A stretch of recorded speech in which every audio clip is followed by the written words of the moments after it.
श्री गणेशाय नमः। आप सभी भक्तों को मेरा राधे राधे। कार्तिक मास का 6वां अध्याय।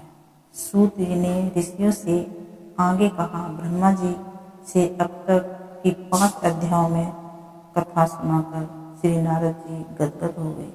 वे ब्रह्मा जी को प्रणाम करके बिन भाव से बोले, हे पितामह, आप कृपा करके कार्तिक मास के महत्व का विस्तार पूर्वक वर्णन कीजिए।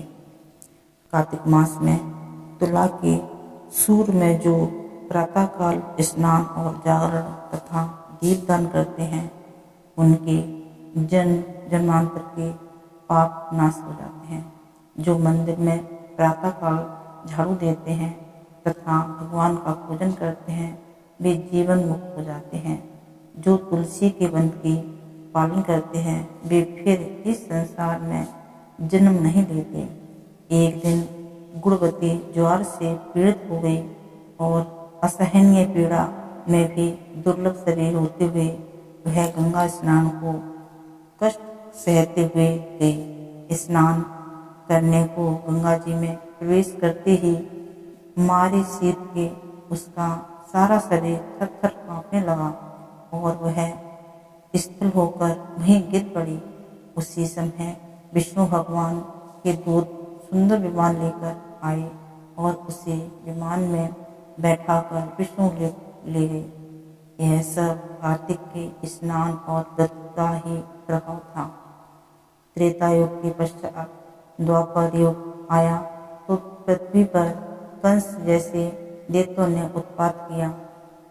उस समय ब्रह्मा आदि समस्त देवताओं द्वारा प्रार्थना किए जाने पर पृथ्वी का भार उतारने को मैंने कृष्ण अवतार धारण किया। उस समय जितने भी हमारे विष्णुगण थे, वे मेरे के साथ में यादवों के रूप में ग्वाल वाल होकर पृथ्वी पर अवतरे। देव शर्मा जो तुम्हारा पिता था, वह भी पृथ्वी पर अवतरित हुआ। इस जन्म में देव शर्मा का नाम सत्यजीत हुआ और चंद्रकाश पृथ्वी पर जन्म धारण करके इस जन्म में अक्रू जी हुए।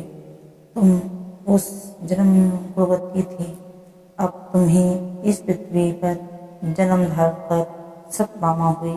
कार्तिक के व्रत प्रभाव से ही तुम हमारी प्रिय हो गई।